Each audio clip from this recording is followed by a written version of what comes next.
Friends, स्वागत है आपका होम ट्यूशन चैनल पे। दोस्तों, जैसा कि आप जानते हैं कि दिल्ली पुलिस का जो एग्जाम है वो रनिंग में है। बहुत सारी शिफ्ट के एग्जाम हो चुके हैं। आपको पता है 3 तारीख तक के एग्जाम हो चुके हैं और ये एग्जाम आपका 19 तारीख तक चलने वाला है। दोस्तों, तो ऐसे में हमारे पास बहुत सारे कमेंट आ रहे थे, सर मेरे इतने नंबर बन रहे हैं, मेरे इतने नंबर बन रहे हैं, क्या मैं फिजिकल की तैयारी करूं या ना करूं। ठीक है, मेरे इतने नेगेटिव हैं, इतने वो है। मैं सारी चीजों को यहाँ पे रियल एनालिसिस आपको देने वाला हूं। मैं आपको बताना चाहूंगा कि मैं कल गुड़गांव गया था एग्जाम सेंटर पे। वहां से बच्चों से 3 तारीख की तीनों शिफ्टों का हमने एनालिसिस वहां पे किया है। डायरेक्ट बच्चों से पूछा है। वीडियो शूट नहीं कर पाया क्योंकि मोबाइल मेरा अचानक खराब हो गया था, अचानक स्विच ऑफ हो गया था, पता नहीं क्या हुआ, तो वीडियो शूट नहीं हो पाई। लेकिन हमने बच्चों से रिव्यू भी लेने की कोशिश की और जानने की भी कोशिश की कि आपने कितने अटेम्प्ट किए हैं, कितने आपके सही हो सकते हैं, कितने आपके गलत हो सकते हैं और किस लेवल का आपका पेपर आया हुआ है। दोस्तों, ठीक है। और अगर आप चाहते हैं कि हम फिर से लाइव सीधा एग्जाम सेंटर से आपको एनालिसिस दें तो आप वीडियो के कमेंट में हमें बताइए यस या नो। दोस्तों, ठीक है। तो देखिए दोस्तों, जो आपने देखा होगा कि 27 तारीख को और 28 तारीख को जो एग्जाम हुए हैं वो कंपेयरली थोड़ा सा इजी टू मॉडरेट एग्जाम हुए हैं। लेकिन बात करें 1 तारीख, 2 तारीख और 3 तारीख को थर्ड शिफ्ट में मुझे कोई भी बच्चा ऐसा नहीं मिला जिसने ये कहा हो कि सर मैंने 85 अटेम्प्ट किए हैं। यानी 3 तारीख की थर्ड शिफ्ट में लगभग जो एवरेज अटेम्प्ट रहा है वो 72 से 78 आप मान सकते हो। ठीक है दोस्तों, हमने लगभग 20 से ऊपर बच्चों से बात की है, लेकिन किसी ने भी 85 तो किसी ने नहीं बताया कि सर मैंने 85 अटेम्प्ट किए हैं। इतनी हार्ड शिफ्ट आई हुई थी थर्ड शिफ्ट 3 तारीख की। दोस्तों, ठीक है। अब यहां पे मैं जो आपको एनालिसिस देने वाला हूं वो सब्जेक्ट वाइज और उसके बाद मैं आपको बताने वाला हूं कि कितने नंबर वाला विद्यार्थी सेफ रह सकता है, वो फिजिकल की तैयारी कर सकता है। दोस्तों, तो वीडियो को अंत तक जरूर देखना है। बिल्कुल ध्यान से जो मैं एनालिसिस दे रहा हूं आपको, बिल्कुल ध्यान से उसको देखिए और वीडियो को लाइक कर दीजिए, शेयर कर दीजिए और चैनल को सब्सक्राइब कीजिए अभी इसी प्रकार की वीडियोज के लिए। तो हम पहले सब्जेक्ट वाइज देखते हैं कि क्या यहां पे एनालिसिस है वो निकल कर आता है। दोस्तों, तो अगर एग्जाम बात करें रीजनिंग की, तो दोस्तों जहां से देखा जा रहा है 1 तारीख, 2, 3 और 3 तारीख की जो तीनों ही शिफ्टों में जो देखा गया है, ये देखा गया है कि जो रीजनिंग है वो कंपेयरली नंबर सीरीज है, बहुत ही हार्ड आई हुई है। यानी हार्ड का मतलब यह है कि कल 3 तारीख को तीसरी शिफ्ट में एक पेपर सवाल आया था कि भाई 5 का संबंध है 35 से और आपको बताना था 19 का संबंध किससे। अब यहां पे बहुत सारी कितनी भी कैलकुलेशन कर लो, आप 399 से ऊपर जा ही नहीं पा रहे हो। ठीक है, जितने भी पैटर्न लगा लो 399 ही आता है, लेकिन ऑप्शन में 399 था ही नहीं। 407, 411, ठीक है, इस प्रकार से ऑप्शन थे। 421 भी एक ऑप्शन बता रहा था बच्चा। ठीक है, तो इस प्रकार का सवाल आया हुआ है। अब ऐसे सवाल में लगता है कि भी 5 का स्क्वायर होगा प्लस 5 का डबल हुआ होगा। ठीक है, 6 का स्क्वायर -1 रहा होगा। यानी जितने पैटर्न आप लगा सकते हो लगा लीजिए, ये सवाल आपका सोल्व नहीं होगा। और बहुत सारे बच्चों को ऐसे ही सवाल रीजनिंग में मिले हैं जो टाइम ले रहे हैं और सोल्व नहीं हो पा रहे हैं। ठीक है दोस्तों, तो यहां पे अगर मैं बात करूं, और दूसरा जो नॉन वर्बल रीजनिंग है उसमें क्या प्रॉब्लम आ रही है कि पूरा का पूरा क्वेश्चन है वो एक साथ नहीं दिख रहा है। और नॉन वर्बल रीजनिंग इतनी आसान नहीं आ रही है अब कि आप डायरेक्ट क्वेश्चन को देख के बिना ऑप्शन के सोल्व कर दो कि भाई इसका तो ये आकृति बनेगी। ठीक है, तो उसमें भी आपको सोचना पड़ रहा है, चारों आकृतियों को देखना पड़ रहा है और चारों आकृतियों को देखने के लिए आपको ऊपर नीचे स्क्रॉल करना पड़ रहा है, उसमें भी आपका टाइम यहां पे जा रहा है। दोस्तों, ठीक है, और रीजनिंग के लेवल को देखते हुए, रीजनिंग में आए हुए क्वेश्चंस को देखते हुए एक नॉर्मल बच्चा, यानी जो बच्चा एसएससी सीजीएल की भी तैयारी करता है, वो भी इस रीजनिंग में 23 से 24 ही स्कोर कर सकता है, इससे ऊपर नहीं जा सकता। 25 में से 25 तो कोई एक आध ही बच्चा मिलेगा जो 25 में से 25 स्कोर कर रहा होगा, नहीं तो 23 24 23 24। ठीक है दोस्तों, बात करें जीके की, तो भाई 2 तारीख और 3 तारीख को जो करंट अफेयर आई है, क्या कहना है। मतलब 2017-18 की करंट अफेयर यहां पे पूछी जा रही है, बच्चे तैयार करके जा रहे हैं 2019 की। 2019 से तो कोई क्वेश्चन ही नहीं है। ठीक है, हम पढ़ रहे हैं जनवरी से लेकर अब तक की करंट अफेयर, वो पूछ रहे हैं 2018-19 की करंट अफेयर। ठीक है। और 2020 की जो करंट अफेयर आ रही है वो बिल्कुल लेटेस्ट आ रही है, मैं बताना चाहूंगा बिल्कुल लेटेस्ट आ रही है, सितंबर 2020 की करंट अफेयर आपसे पूछ रखी है। ठीक है दोस्तों, कल जो तीसरी शिफ्ट का पेपर था उसमें कम से कम 2 या 3 क्वेश्चन सितंबर 2020 की करंट अफेयर से पूछे गए थे दोस्तों। ठीक है, वही बात करें जीके, तो जीके में पता नहीं कौन सी पुस्तक कहां से पूछी जा रही है। ठीक है, यानी कि जीके का लेवल है वो भी मॉडरेट टू हाई है। ठीक है, आपको 5-7 क्वेश्चन ऐसे मिलेंगे जो आप चुटकियों में सोल्व कर सकते हो। सर ये तो मेरे को बिल्कुल आता था, लेकिन जो बाकी के क्वेश्चन है ना उनको अटेम्प्ट करने में जो जोर लगता है वो लेवल कहलाता है दोस्तों। ठीक है, तो यहां पे अगर जीके की बात करें तो एक जितना भी जीनियस बच्चा है जिसने बहुत मेहनत कर रखी है, मैंने बहुत सारे ऐसे बच्चे देखे हैं जो कह रहे हैं कि सर मैंने 4 महीने से तैयारी कर रखी है, मैं 5 महीने से कोचिंग कर रहा हूं, लेकिन मैं 75 से ऊपर अटेम्प्ट नहीं कर पाया। बात आई समझ में?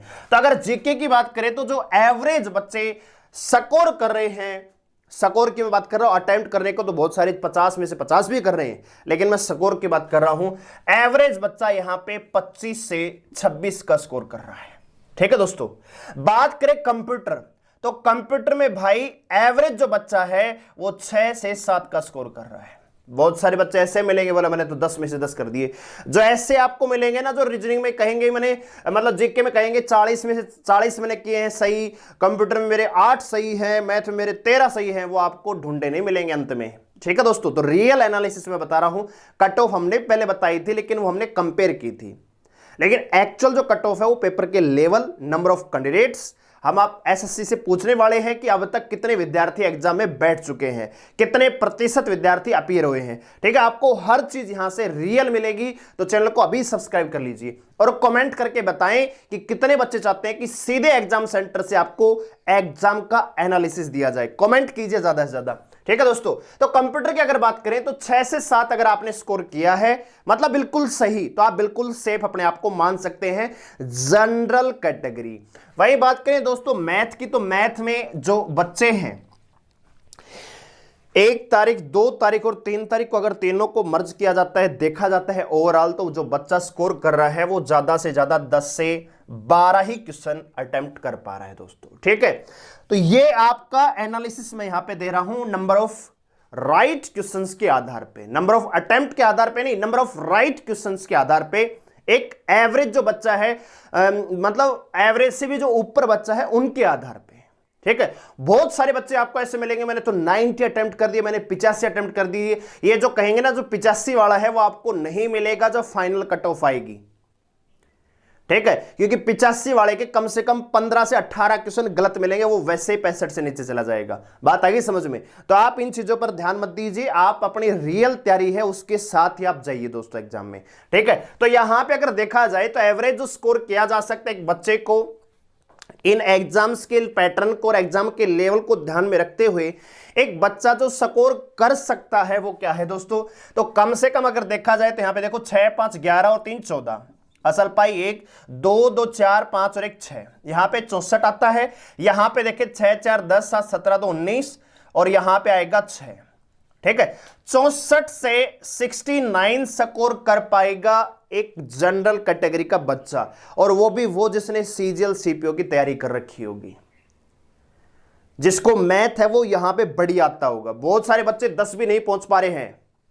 ठीक है, 3 तारीख की तीसरी शिफ्ट में 10 से ऊपर तो कोई कर ही नहीं पाया होगा, ये गारंटी मैं देता हूं। जिस प्रकार से बच्चों से हमने रिव्यू लिए हैं, मतलब क्वेश्चन देखने में आसान है, सॉल्व करके दिखाओ, एक ही सवाल आपकी 10 मिनट लेके चला जाएगा। बात आ रही समझ में? तो मजबूरी में ये सवाल छोड़ने पड़ रहे हैं बच्चों को सवाल आते हैं लेकिन छोड़ने पड़ रहे हैं। बात आ रही समझ में? एग्जाम का लेवल ऐसा नहीं कि आपको क्वेश्चन नहीं आता, लेकिन आप उस सवाल को अगर करने लगोगे तो आपका टाइम कब गया आपको पता ही नहीं लगेगा। बात आ रही समझ में? तो उस आधार पे हमने आपको एवरेज स्कोर बताया है, ये एवरेज अटेम्प्ट नहीं बताया है, एवरेज स्कोर बताया है कि भाई 64 से 69 का स्कोर एक जनरल कैटेगरी का बच्चा कर पा रहा है इस एग्जाम में दोस्तों। ठीक है, और धीरे धीरे हो सकता है एग्जाम का लेवल और हार्ड हो जाए, या हो सकता है किसी शिफ्ट में इजी हो जाएगा, किसी शिफ्ट में हार्ड हो जाएगा, वो तो अभी आगे का पता नहीं है। ठीक है, तो इनके आधार पर अगर देखा जाए तो जनरल कैटेगरी का बच्चा जिसके यहां पे सही है 63 से ऊपर, 63 या 63 से ऊपर जिसके बच्चे के सही है क्वेश्चन, वो फिजिकल की तैयारी कर सकता है। जिसको लगता है कि मेरे 63 नंबर आ जाएंगे कट पिट के, वो फिजिकल की तैयारी कर ले जनरल कैटेगरी की। ठीक है दोस्तों, बात करें ओबीसी की तो यहां पे लग रहा है मेरे को लगभग 61 से 62, क्योंकि जनरल कैटेगरी और ओबीसी में कोई ज्यादा फर्क नहीं रहेगा, कंपटीशन बराबर का रहेगा और हो सकता है ओबीसी की कट ऑफ जनरल से ज्यादा चली जाएगी। वैसे बताया मैंने, होता नहीं है लेकिन हो भी सकता है। ठीक है, तो जिस बच्चे के 61 से 62 नंबर जुड़ रहे हैं कट पिट के, वो तैयारी कर सकता है, क्योंकि बच्चों बहुत सारे फैक्टर यहां पे काम करेंगे। नेगेटिव मार्किंग यहां पे काम करेगी, कंप्यूटर, जनरल कंप्यूटर नहीं पूछा जा रहा है, एमएस वर्ड एमएस एक्सेल, और एमएस वर्ड और एमएस एक्सेल में आपसे की पूछी जा रही है, कितने की याद रखोगे, वहां पे कंफ्यूज होने का चांस ज्यादा रहता है, इसलिए आपको क्वेश्चन छोड़ना पड़ रहा है दोस्तों। तो यहां पे 6 से 7 भी मैंने ज्यादा बता दिए हैं, 5 से 6 50% कंप्यूटर में आप स्कोर कर सकते हो। ठीक है, तो यहां भी मैंने खूब जोर लगा के आपको बताई, ठीक है, बहुत ज्यादा जोर लगा के आपको बताया कि इतना आप स्कोर कर पा रहे होंगे। ठीक है, यानी कि 63 जिसके नंबर हैं जनरल कैटेगरी में, मेल की मैं बात कर रहा हूं, अगर किसी बच्चे के 63 नंबर सही है जनरल कैटेगरी से है, तो फिजिकल की तैयारी कर सकता है। ठीक है, स्क्रीनशॉट ले लेना इसका और बाद में मैच कर लेना। ठीक है, ओबीसी की बात करें तो ओबीसी में जिस बच्चे के 61 से 62 नंबर, 61 बन रहे हैं, 62 बन रहे हैं या इनसे ज्यादा बन रहे हैं, तो आप तैयारी कर सकते हैं। देखो ये बिल्कुल फिक्स नहीं है, 1-2 नंबर ऊपर भी जा सकता है, 1-2 नंबर नीचे भी आ सकता है, लेकिन ओवरऑल अगर देखा जाए तो 61 से 62 अगर किसी बच्चे के नंबर जुड़ रहे हैं तो वो अपनी तैयारी कर सकता है विदाउट नेगेटिव, यानी सब कुछ काट पीट कर अगर आपके इतने नंबर हैं तो आप तैयारी कर सकते हैं फिजिकल की। वहीं बात करें एससी की तो दोस्तों यहां पे 60 से 61 अगर आपके नंबर बन रहे हैं तो आप इनकी तैयारी कर सकते हैं। और एसटी की अगर बात करें तो यहां पर अगर आपके बन रहे हैं लगभग इतना ही रहेगा यार, अब मैं वो तो आपको कहूंगा नहीं कि 2-2 नंबर घटा दो। ठीक है, अब पता नहीं कंपटीशन, आपको पता है कि लेवल 2020 में हम चल रहे हैं, तो कंपटीशन लगभग बराबर रहता है, हर कैटेगरी में हर बच्चा पढ़ के जाता है, लेकिन ज्यादा फर्क नहीं मिलेगा, 1-1, 2-2 नंबर का यहां पे फर्क मिलेगा दोस्तों। ठीक है, तो एसटी का अगर बात करें तो यहां पे जो नजर आता है, जो बच्चों से रिव्यू लिए हैं उनके आधार पे, जब जनरल कैटेगरी का बच्चा 63 नंबर के साथ अपना सिलेक्शन लेगा, तो मुझे लगता है एसटी जो कैटेगरी का जो बच्चा है लगभग अगर 59 प्लस भी नंबर आपके आ रहे हैं तो आप तैयारी कर सकते हैं फिजिकल की। ठीक है दोस्तों, अब बात करते हैं फीमेल की। तो फीमेल में अगर बात करें जनरल कैटेगरी की, तो अगर कोई लड़की, number of vacancies, number of अब आपको पता जब बच्चा, क्योंकि लड़कियों एक तो आपको बताऊं अटेम्प्ट है वो बहुत ज्यादा, मतलब जो बच्चे हैं उनकी जो संख्या है बहुत ही कम संख्या में बच्चे पहुंच पा रहे, विशेषकर लड़कियां तो पहुंच ही नहीं पा रही हैं। अगर 10 लड़कियों का पेपर है किसी सेंटर में तो 10 में से 3 ही पहुंच पा रही, यानी 33% लड़कियां एग्जाम देने के लिए जा रही हैं। ठीक है, तो ऐसे में अगर बात की जाए और लेवल की बात करी जाए, बहुत सारे तो ऐसे हैं जो सो के उठ के जा रहे हैं। लड़कियों की बात करूं, क्योंकि घर का काम पूरा दिन कभी पढ़ी नहीं, आखिरी के 10 दिन में 15 दिन में पढ़ ली है। तो यहां पे अगर लड़कियों की बात करें तो जिस लड़की के जनरल कैटेगरी में 60 प्लस नंबर है ना, 60 या 60 से ज्यादा है, जनरल कैटेगरी में कोई गर्ल्स है, तो वो फिजिकल की तैयारी कर सकती है। ठीक है, वहीं बात करें ओबीसी की तो लगभग 58 प्लस नंबर, 58 नंबर अगर किसी लड़की के जुड़ रहे हैं और वो ओबीसी कैटेगरी में है, ये 58 नंबर कट पिट के हैं, सही और गलत सारा कुछ मिला के काट पीट करके जो 58 नंबर अगर आपके बन रहे हैं, ओबीसी से आप बिलोंग करते हैं, तो आप फिजिकल के लिए तैयारी कर सकती हैं। वही बात करें एससी के तो यहां पे आप 2-2 नंबर घटा लीजिए, इतना ही रहेगा, आप बाकी आप इसको खुद कंपेयर कर लीजिए। एक कैटेगरी और आती है मेरी खाल खाएंगे वो ईडब्ल्यूएस वाले। ठीक है, वो कहते हैं सर ईडब्ल्यूएस क्या चांद से आते हैं, हर वीडियो में यही जब भी हम बताते हैं। तो ईडब्ल्यूएस की बात करें तो ईडब्ल्यूएस और ओबीसी आप बराबर मान सकते हो, लगभग बराबर सी रहेगी। ठीक है, तो ईडब्ल्यूएस की बात करें तो जिस बच्चे के 60 या 62 के बीच में अगर आपका स्कोर है तो आप तैयारी कर सकते हैं। अगर फीमेल की बात करें तो अगर आपके 58 से लेकर 60 का अगर आपका स्कोर है ईडब्ल्यूएस में, तो आप फिजिकल की तैयारी कर सकते हैं। और दोस्तों ये जो एनालिसिस हमने दिया है बिल्कुल एग्जाम के लेवल के आधार पर दिया है। ठीक है, फेंकने वाले तो फेंकेंगे, लेकिन हमने आपको बिल्कुल रियल चीज बताई है दोस्तों। ठीक है, फेंकने को तो मैं भी कह सकता इतनी जाएगी, 70 जाएगी, 72 जाएगी, ठीक है, लेकिन जो एग्जाम का लेवल आ रहा है ना, जो पेपर में बैठेगा उसको पता है क्या आ रहा है। बाहर से फेंकने से कुछ नहीं होता है, एग्जाम में बैठकर फिर आप बताइए कि कैसा लेवल आ रहा है। ठीक है, तो भाई जो एग्जाम का लेवल, जो हमने बच्चों से बात की, बच्चे डरे हुए हैं बाहर आके। ठीक है, जो एग्जाम सेंटर से आ रहे हैं बाहर, वो डरे हुए हैं, पता नहीं मेरा सिलेक्शन होगा कि नहीं होगा, मेरे तो बहुत सारे गलत हो गए, मैं तो मतलब पढ़ने वाले बच्चे यार 75 नहीं पहुंच पा रहे हैं। बात आई समझ में? आप पहले जीके कर लो। अरे जीके में जो क्वेश्चन नहीं आता तो फिर क्या घंटा कर लोगे? तुम पहले जीके कर लो, तुम रीजनिंग कर लो, तुम पहले कंप्यूटर कर लो। आता ही नहीं है भाई क्वेश्चन, आता है तो बहुत ज्यादा लेंथी है, उसको करके मैं करूंगा क्या? एक क्वेश्चन ऐसा पूरा पेज भर जाएगा, आपके 10 से 12 मिनट खराब हो जाएंगे। बताओ क्या करे बच्चे? उस सवाल को करे जाए या उसको छोड़ा जाए? छोड़ा जाएगा। बात आ रही समझ में? इसी प्रकार मेंसुरेशन में समलंब चतुर्भुज कल पूछी हुई थी, और वो भी लेंथी सवाल। ठीक है, तो भाई लेवल के आधार पर हमने आपको बताया कि जिस प्रकार से, हाँ 27 तारीख का कंपेरेटली थोड़ा सा इजी टू मॉडरेट कह सकते हैं, लेकिन 2 और 3 तारीख के जो पेपर हुए हैं मॉडरेट टू हाई लेवल हुए हैं। ठीक है, हाई लेवल का मतलब मेरा उन्हीं क्वेश्चन से है जो लेंथी सोल्व है, कैलकुलेशन करनी पड़ेगी। वो सवाल नहीं, परसेंटेज का जो सवाल आया, डिस्काउंट का क्वेश्चन भी आया है, उसमें भी कैलकुलेशन करनी पड़ेगी। 1200 रुपए वाली वस्तु पे 20%, 16% की 2 छूट देगी और एक तीसरी छूट एक्स दी गई। इसके बाद जो वस्तु है 684.44 रुपए में, यानी आपको पॉइंटों में वैल्यू जानी पड़ेगी, फिर उसको घटाओ, फिर आपको देखो कितना डिस्काउंट दिया, कितने पर दिया, सोल्व करते चले जाओ। आपका भाई टाइम पता नहीं कैसे चला जाएगा। बात आ रही समझ में? तो एवरेज जो स्कोर है रीजनिंग में अगर कोई बच्चा कर सकता है वो 23 से 24 ही कर सकता है। ठीक है, जीके की बात करें, कितने भी बड़े तुर्रम खाब बने जाइए, ठीक है, 25 से 26 का ही स्कोर आप कर सकते हो। स्कोर की मैं बात कर रहा हूं, अटेम्प्ट की बात नहीं कर रहा। ठीक है, कंप्यूटर की बात करें तो 6 से 7 तो स्कोर वो कर रहा होगा जिसने कंप्यूटर को घोट के पी लिया होगा, एमएस वर्ड और एमएस एक्सेल। दोस्तों, जिसने एमएस वर्ड और एमएस एक्सेल को ऊपरी तौर पे देखा है ना, वो 6-7 भी नहीं कर सकता, वो 3-4 में ही संतुष्ट रहेगा। बात आएगी समझ में? और मैथ की बात करें 10 से 12 क्वेश्चन भी, 12 क्वेश्चन तो वो कर पा रहा है जो सीजीएल की दिन रात तैयारी करता है। एवरेज अगर स्कोर की बात करें तो 10 से 12।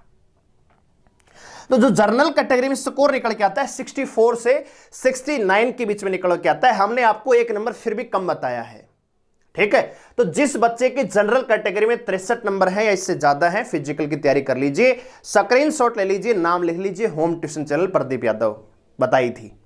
ठीक है दोस्तों, गलत कुछ भी अगर, हाँ इसके आसपास रह सकती, 1 नंबर ज्यादा हो सकती है, 1 नंबर कम ही रहेगी, ज्यादा नहीं जाएगी, कम ही रहेगी। ठीक है दोस्तों, तो अगर आपके इन नंबर्स में आपके स्कोर बन रहा है तो आप फिजिकल की तैयारी कर सकते हैं, 20 स्कोर, कोई घबराने वाली बात नहीं है। और दूसरा, अगर आपके इतने नंबर बन रहे हैं और अगर आपने फिजिकल कर दिया तो आपको सिलेक्शन लेने से कोई माई का लाल नहीं रोक पाएगा। बात आ गई समझ में? तो उम्मीद है आपको ये हमारी वीडियो पसंद आई होगी। कमेंट करके बताएं कि हम सीधे एग्जाम सेंटर में जाके, वीडियो आपको रिकॉर्ड ही मिलेगी लेकिन एग्जाम सेंटर में मैं रिकॉर्ड करके लाऊंगा, क्योंकि लाइव में क्वालिटी नहीं आ पाती है, इसलिए मैं आपको रिकॉर्ड करके फिर हम अपलोड करेंगे वीडियो। ठीक है, तो कितने बच्चे चाहते हैं कि सीधे एग्जाम सेंटर से बच्चों से डायरेक्ट रिव्यू ली जाए, तो कमेंट में हमें करके यस लिख के बताइए दोस्तों। ठीक है, तो मिलते हैं अगले वीडियो में, तब तक के लिए धन्यवाद, गुड बाय।